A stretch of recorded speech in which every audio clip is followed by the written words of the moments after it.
الحمد للہ وحدہ والصلاة والسلام علی من لا نبی بعدہ اما بعد فاعوذ باللہ من الشیطان الرجیم بسم اللہ الرحمن الرحیم وکلا وعد اللہ الحسنى اللہم صل علی محمد وعلی آل محمد كما صليت على إبراهيم وعلى آل إبراهيم إنك حميد مجيد اللهم بارك على محمد وعلى آل محمد كما باركت على إبراهيم وعلى آل إبراهيم إنك حميد مجيد۔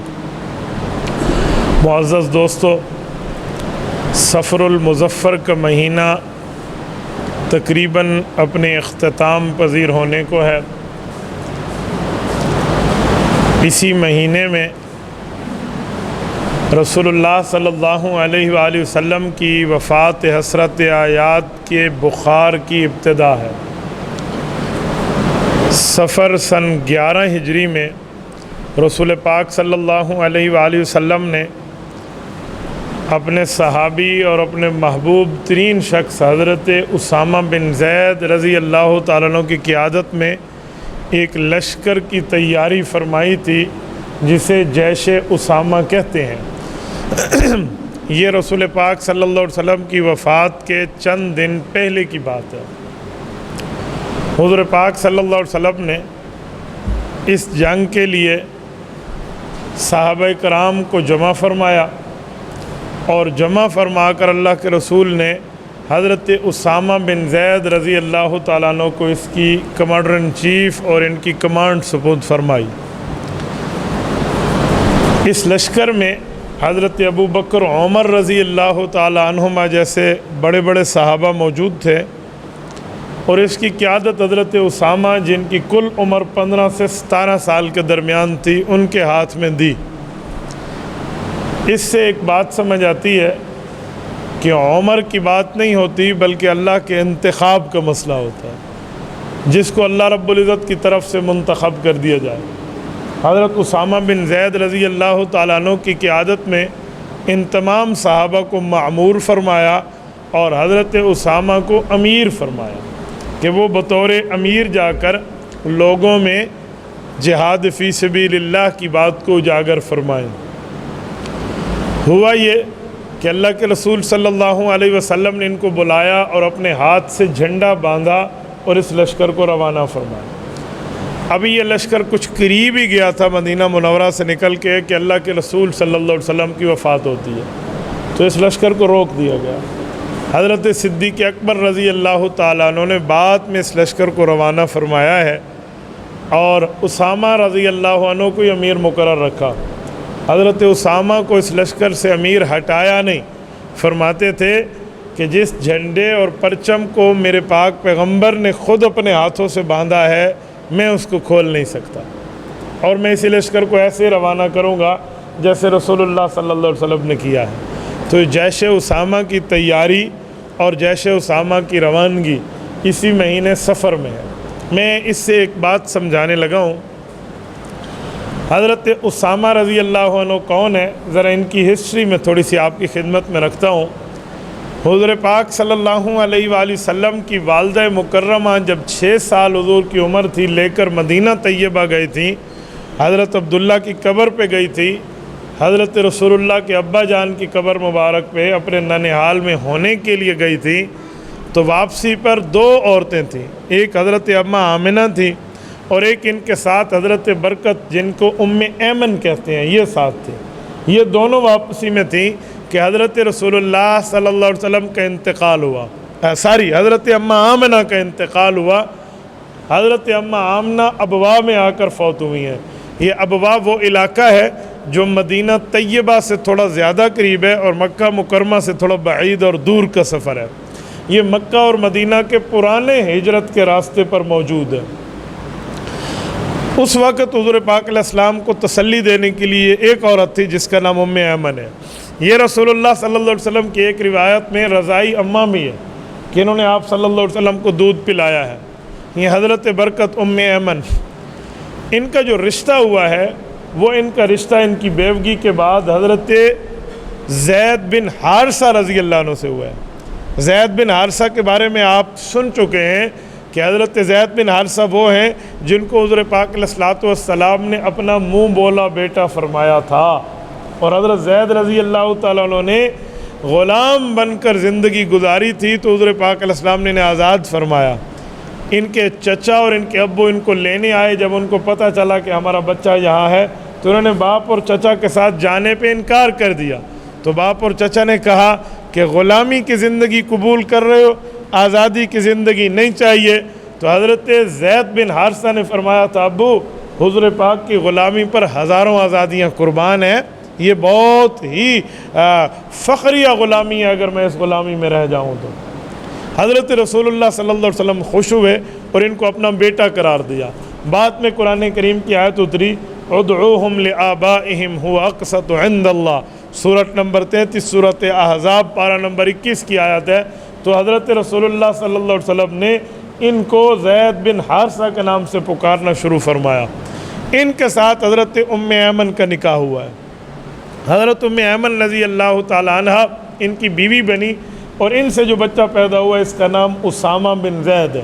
یہ اسامہ بن زید رضی اللہ تعالیٰ عنہ حضور پاک صلی اللہ علیہ وسلم کے اتنے محبوب تھے کہ اگر صحابہ کرام میں کسی کی سفارش منظور کرانا ہوتی تو حضرت اسامہ کو لے کر اللہ کے رسول کے پاس آتے اور رسول اللہ صلی اللہ علیہ وسلم سے سفارش کراتے کہ یا رسول اللہ آپ اس کی سفارش فرما دیں، آپ اس کی سفارش فرما دیں تاکہ آپ ہماری بات مان لیں، اور بطور سفارشی ہم حضرت اسامہ رضی اللہ عنہ کو پیش کر رہے ہیں۔ یعنی حضرت اسامہ سے اللہ کے رسول کا اتنا پیار ہے۔ حضرت اسامہ رضی اللہ تعالیٰ عنہ کو ایک موقع پر ایک ایسی سفارش کے لیے پیش کیا گیا جو سفارش شرعی بنتی نہیں تھی۔ وجہ یہ تھی کہ ایک خاتون نے چوری کی، اور جب کوئی مرد عورت مسلمان چوری کرے تو اسلام کہتا ہے فَقْطَعُوا أَيْدِيَهُمَا، ان کے ہاتھ کاٹ دو۔ یہ ہاتھ کاٹنے کا حکم چوری پر ہے۔ لوگ کہتے ہیں پتہ نہیں کیا مطلب ہے، یاد رکھیں یہ ظلم نہیں ہے، ایک چور کے ہاتھ کٹیں گے 100 چور سدھر جائیں گے، ایک نشان عبرت بنے گا۔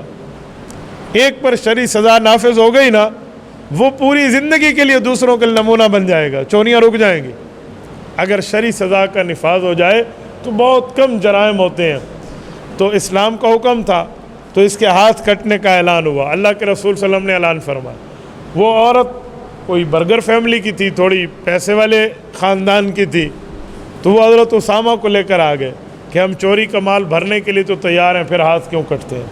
حضرت اسامہ نے سفارش کی تو اللہ کے رسول نے فرمایا اتشفع یا اسامہ فی حدود اللہ، اسامہ آپ سفارش کر رہے ہیں کہ میں اللہ کے حکم کو بدل دو، اللہ تعالیٰ کے حکم کو توڑ دو، آپ یہ سفارش کر رہے ہیں؟ تو حضرت اسامہ پیچھے ہٹ گئے۔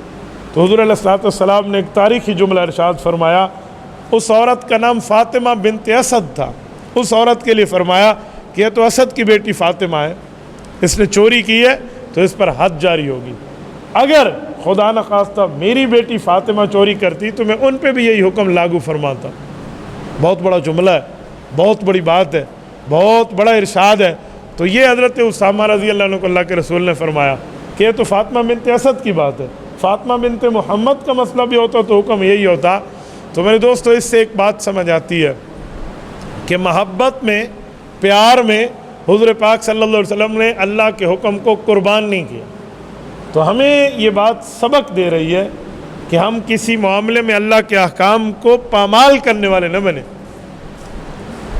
میں اس سے لگی بات ایک عرض کرتا جاؤں، جب پردے کی بات آتی ہے نا کہ پردہ کیا جائے تو لوگ بیویوں کی مرضی پہ ڈال دیتے ہیں کہ آپ کی مرضی آپ پردہ کریں یا نہ کریں۔ بیوی کی مرضی نہیں ہے، یہ اللہ کا حکم ہے، اور اللہ کے حکم کی پابندی کرانا خاوند کی ذمہ داری ہے۔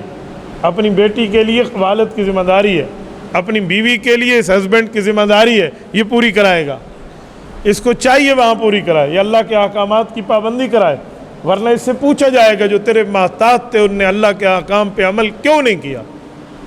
آج کل لوگ کہتے ہیں جی آپ کی مرضی ہے، یہ کیسی بات ہے بھائی؟ ہم اللہ کے حکم میں بھی مرضیاں چلانے والے بن جائیں، اللہ کے احکامات میں بھی مرضی چلانے والے۔ ایک سودی کاروبار کرتا تھا بیٹا، وہ میرے پاس آیا تو انہوں نے کہا جی میری امی آپ سے فون پہ بات کرنا چاہتی ہیں۔ ان کی والدہ سے میں نے فون پہ بات کی تو وہ کہنے لگی کہ آپ اس کو کہہ دیں 1-2 سال یہ کام کرتا رہے، اگر اب یہ نوکری چھوڑ دے گا تو ہمارے گھر کا گزر بسر کیسا ہوگا؟ میں نے کہا میری بہن ناراض نہ ہونا، اگر آپ کی بیٹی زنا کراتی پھرے اور اس کے بدلے میں پیسے لے تو میں آپ کی بیٹی کو کیا کہوں کہ 2 سال یہ کاروبار جاری رکھ؟ یہ کہوں؟ مفتی صاحب آپ کیسی بات کر رہے ہیں؟ میں کہ جیسی سن رہی ہو ویسی بات کر رہا ہوں۔ ماں سے 70 مرتبہ زنا کے مترادف ایک سود کا لقمہ ہے۔ 70 مرتبہ زنا تمہیں قبول ہے کہ بیٹا سود کھاتا رہے، وہ ایک مرتبہ بیٹی کے زنا پہ تیری غیرت جاگ اٹھی، اللہ کے احکام میں ہمیں سفارش کرنے والی بن گئی ہو؟ تو پھر اس کا دماغ ٹھکانے لگا کہ اچھا سود کا اتنا بڑا گناہ ہے، تو اتنے بڑے گناہ کو لوگ گناہ ہی نہیں سمجھتے۔ نام پروفٹ رکھ دیا۔ پروفٹ کا کیا معنی؟ منافع ہو رہا ہے، بینکوں میں حرام کاروبار ہو رہا ہے اور وہاں پر سود لیا جا رہا ہے، فکس پیسے پر لوگ سود لیتے ہیں، نام پروفٹ ہے۔ بھائی پروفٹ کہنے سے حرام حلال تھوڑی ہو جائے گا، نام بدلنے سے شریعت کے احکام میں تبدیلی آ جائے گی؟ یہ کیسے ہے؟ اگر ایک عورت کو آپ مرد کہہ دو تو وہ مرد بن جائے گی، اس کے لیے پردہ ختم ہو جائے گا؟ یا ایک مرد کو آپ عورت کہہ دو وہ بچے جننے کے قابل ہو جائے گا؟ یہ بات نہیں ہے۔ آپ نے نام بدلے ہیں، شریعت کے حکم تو نہیں بدلا، شریعت کا حکم تو اپنی جگہ پر موجود ہے۔ احکام شریعت کو لاگو کرنا اس آدمی کی ذمہ داری ہے جس کے پاس اختیار ہے۔ گھر میں والد کا اختیار ہوتا ہے، والد کی ذمہ داری ہے وہ احکام شریعت نافذ کرے۔ خاوند کی ذمہ داری ہے وہ اپنی اولاد پر، اپنی بیوی پر یہ معاملات کو ذمہ داری کو نافذ کرے۔ ایک تاجر ہے، اس کے نیچے کچھ افراد کام کرتے ہیں تو اس آدمی کی ذمہ داری ہے کہ وہ ان کو اللہ کے احکام کا پابند بنائے۔ ایسے کوئی افسر ہے، اپنے محتاط جتنے جونیئرز ہیں اس کے آفس میں یہ اس کی ذمہ داری ہے ان کو اس بات کا پابند بنائے۔ ایسے حکمران وقت ہے، اس کے اختیار میں ہے وہ اپنی رعایا سے شریعت کے مطابق عمل کرائے۔ کیوں؟ رسول پاک کا فرمان ہے الا کلکم راعن وکلکم مسئول عن رعیتہ، فرمایا تم میں ہر آدمی حکمران ہے اپنی رعیت کا، اور جتنی رعیت کا حکمران ہے، جتنا صاحب اختیار ہے، اتنے اختیار کے بارے میں اللہ کل قیامت میں اس سے سوال فرمائیں گے۔ تو دینی معاملات میں کسی کی سفارشیں نہیں ماننی۔ اللہ کا حکم ٹوٹ رہا ہو وہاں کوئی سفارش نہیں ہے۔ ہاں سفارش وہاں ہے، کوئی میرا ذاتی کام متاثر ہو رہا ہے، جی ٹھیک ہے چھوڑ دیں، ذاتی بدلہ نہ لیں، ذاتی مسئلے پر معاف کر دیں۔ کوئی لین دین کی بات ہے، کوئی پیسے لینے دینے کا معاملہ ہے، آپ معاف کر دیں، آپ کو اللہ اجر دے گا، ٹھیک ہے۔ لیکن میں معاہدہ کر لوں جی میں نماز نہیں پڑھوں گا، میں آپ سے سفارش کر لوں جی آپ زکوٰۃ نہ دینا، اچھا سفارش کروں آپ روزہ نہ کرنا، آپ روزہ نہ رکھنا، یہ کیسی سفارش ہے؟ تو اسلام نے سفارش کے احکام دیے۔ سفارش کا آج کل لوگ غلط سفارشیں کراتے ہیں۔ میرا بیٹا امتحان دے رہا ہے، آپ فلاں حال میں ایگزامینر ہیں، اسے چیٹنگ کی اجازت دے دیں، اسے نقل کرنے دیں۔ یہ سفارش کرنے والا اور سفارش کروانے والا یہ کیا منہ دکھائے گا اللہ کو کل قیامت میں؟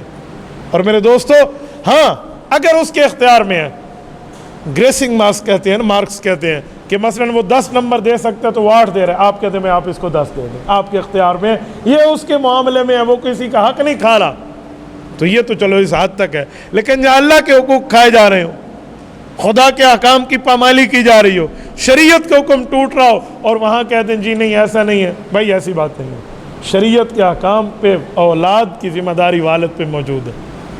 ہاں والد ایسا بے اختیار ہے کہ اس کے کوئی ہاتھ میں کچھ نہیں ہے، وہ کوئی اور بات ہے، اس کے مسئلے کے جوابات کچھ اور ہو جائیں گے، لیکن جہاں معاملہ بالکل ٹھیک ہے یہ تو بتائے نا۔ بیٹی پردہ نہیں کرتی باپ کچھ نہیں کہتا، لیکن بیٹی اگر باپ کو سوٹ استری نہ کرے تو باپ غصہ ہو جاتا ہے، تو اس کا معنی ہے باپ با اختیار ہے، بے اختیار نہیں ہے۔ تو بھائی ایسے معاملات ہیں، ان معاملات کو دیکھنا چاہیے کہ سفارش کا معاملہ کس حد تک جا رہا ہے۔ تو حضور پاک کو حضرت اسامہ سے کتنا پیار ہے، کتنی محبت ہے، کتنا تعلق ہے۔ حضرت اسامہ سفارش کر رہے ہیں، یا رسول اللہ یہ عورت مال تو واپس کر چکی ہے، اب ہاتھ کاٹنے کا حکم جاری نہ فرمائیں۔ تو اللہ کے رسول نے کیا اعلان فرمایا؟ کہا اسامہ اتشفع فی حدود اللہ، اللہ کے حکم کو توڑوں تیری سفارش مانوں؟ تو اندازہ لگائیں، یہ ایک لفظ ہمیں پوری زندگی کے اصول سمجھا گیا، یہ ایک لفظ ہمیں پوری زندگی کے اصول سمجھ۔ آج کل لوگ غلط ڈیمانڈز کرتے ہیں۔ ایک جگہ نکاح ہو رہا ہے، میں اپنے محلے سے 1-2 محلے کے ہٹ کی بات کر رہا ہوں۔ اس نکاح میں سسر صاحب نے شرط رکھی کہ بچی کا رشتہ تب دوں گا جب ہمارا ہونے والا داماد شیو کرائے گا، داڑھی کٹائے گا۔ کل یہی سسر روتے ہوئے مولوی صاحب کے پاس آئے گا، حضرت میری بیٹی پر یہ ظلم کرتے ہیں، اس کے حق کھاتا ہے، کوئی وظیفہ نہ سوچا صاحب۔ کیوں بتائیں بھائی، آج وہ اللہ کے حکم کا پابند ہے تو یہ خوش ہونا چاہیے۔ اچھا شرط رکھ دی، ویسے نکاح ہو گئی نہیں۔ وہ نوجوان پریشان ہو کر ایک عالم کے پاس آیا تو وہ میرے پاس لائے، انہوں نے کہا اے نہ کام ہے، تو انہیں کہا جواب سمجھائے۔ میں نے کہا بھائی آپ نے داڑھی کاٹنی ہے؟ انہوں نے کہا جی نہیں۔ تو میں نے کہا پھر آپ کہہ دیں کہ سسر صاحب میں آپ کا کہنا ماننے کے لیے تیار ہوں، شیو کراتا ہوں، ایک بات آپ مان لیں۔ کہتے وہ کیا؟ اگر وہ مان لے۔ میں نے کہا پہلے سن تو لو۔ مانتا ہے؟ اسے کہنا اپنی بچی کو گنجا کرا کر میرے ساتھ بیاہ کراؤ، لڑکی گنجی ہوگی، سر کٹائے گی، وہ بالکل حلق کرا کے آئے گی اور میں داڑھی شیو کرا کے آؤں۔ تو اس نے کہا کیسے کہوں؟ میں نے کہا آپ بات کر لیں جس حوالے سے۔ انہوں نے جب بات کی تو سسر گالیاں دینے پر آ گیا، تو شرم نہیں آتی تو نے میری بیٹی کی عزت پر بات کی ہے؟ یعنی بیٹی کے لیے اگر سر کے بال عزت ہیں تو مسلمان کے لیے چہرے کے بال رسول اللہ صلی اللہ علیہ وسلم کی سنت عزت نہیں ہے؟ ایک آدمی نہیں رکھتا نا وہ گناہ گار ہے، لیکن ایک آدمی نہ رکھے اور کہے میں ٹھیک کر رہا ہوں، یہ کتنا بڑا جرم ہوگا۔ میں کوئی آپ پہ اعتراض نہیں کر رہا کہ آپ کہیں کوئی پرسنلی اٹیک کر رہا ہے، یوں نہیں ہے۔ میں ایک بات کر رہا ہوں، میں نے اکثر دیکھا ہے جو آدمی چہرے پہ داڑھی نہیں رکھتے نا، ان کے دل میں یہ بات ہوتی ہے کہ ہم غلط کر رہے ہیں، ان کے دل میں یہ ہوتا ہے کہ اگر ہم گناہ کر رہے ہیں تو دعا کر لیں اللہ ہمیں توفیق عطا فرمائے۔ یہ وہ جذبہ ہے جو اللہ پاک سے ایک دن ان کے گناہ بھی معاف کرائے گا اور انہیں توفیق بھی ملے گی، یہ جذبہ ہے۔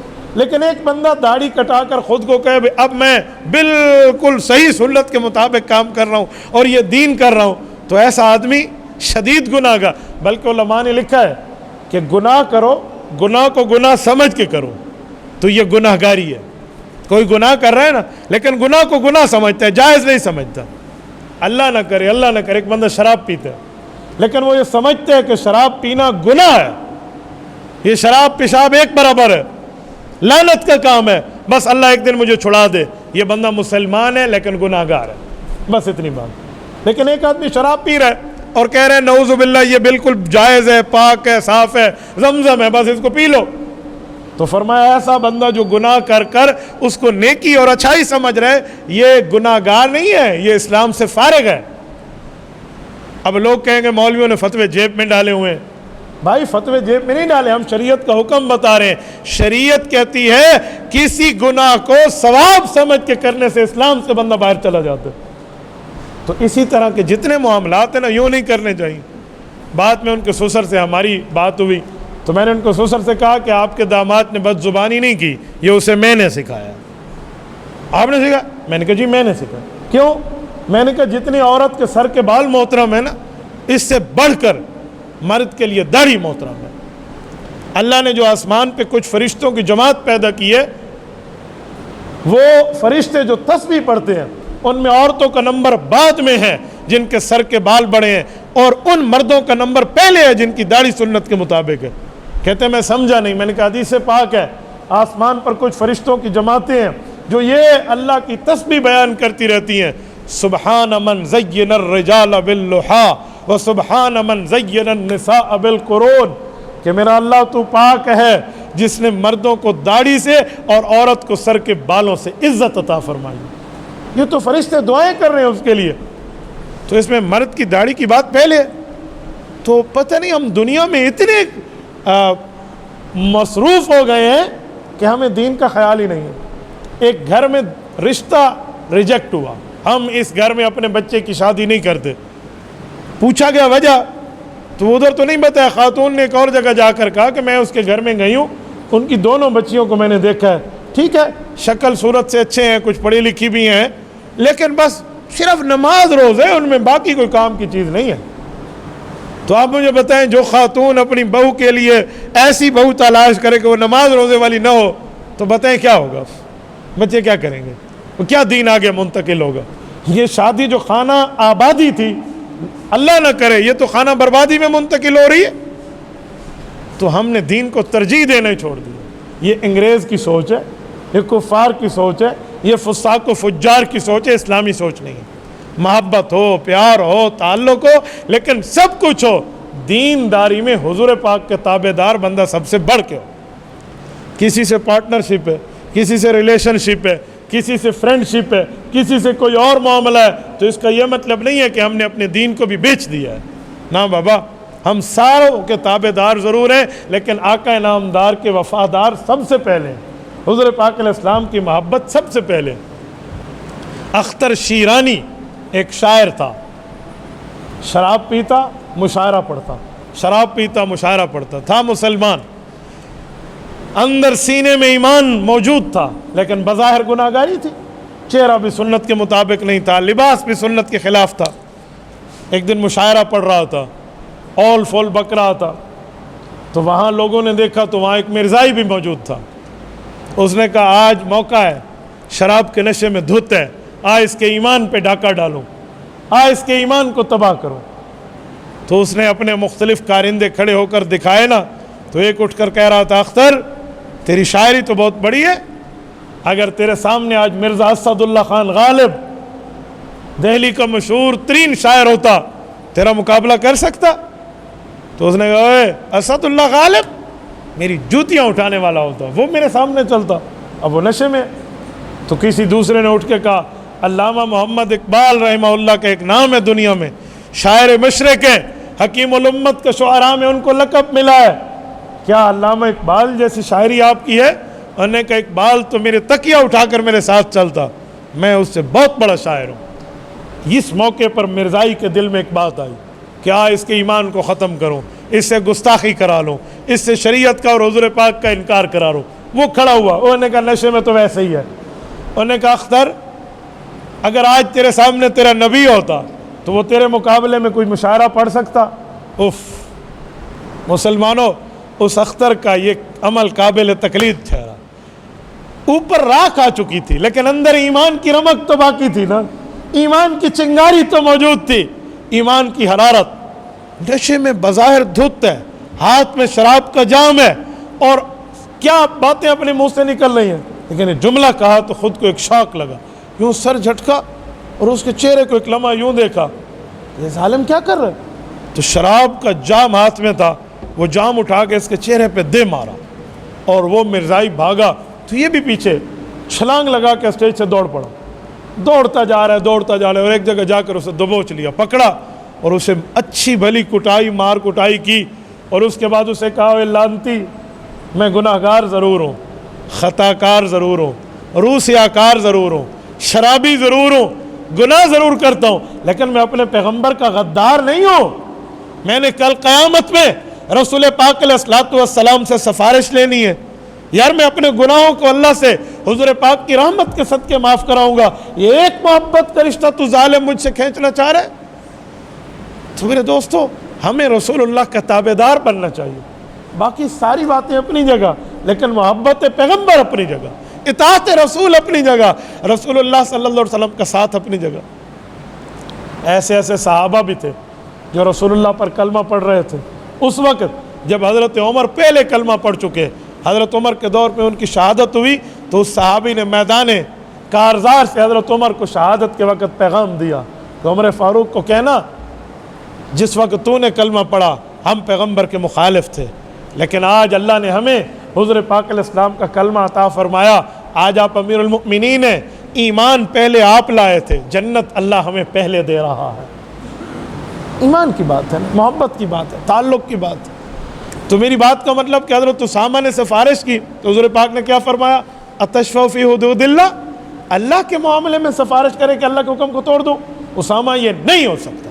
حضرت اسامہ رضی اللہ عنہ کو خالی ہاتھ دربار نبوی سے واپس ہونا پڑا، حالانکہ کوئی موقع ایسا نہیں تھا کہ حضرت اسامہ سفارش کرے اور کوئی خالی ہاتھ واپس لوٹے۔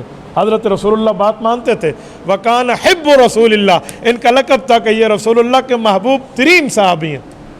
یہ وفات سے پہلے اللہ کے رسول نے ان کو لشکر دیا اور صحابہ کرام کو ان کی ماموریت میں رکھا اور ان کے جھنڈے کو اپنے ہاتھ سے باندھ اور روانہ کیا۔ حضور پاک علیہ الصلوۃ والسلام کی کچھ دنوں میں وفات ہوتی ہے، یہ لشکر واپس آتا ہے۔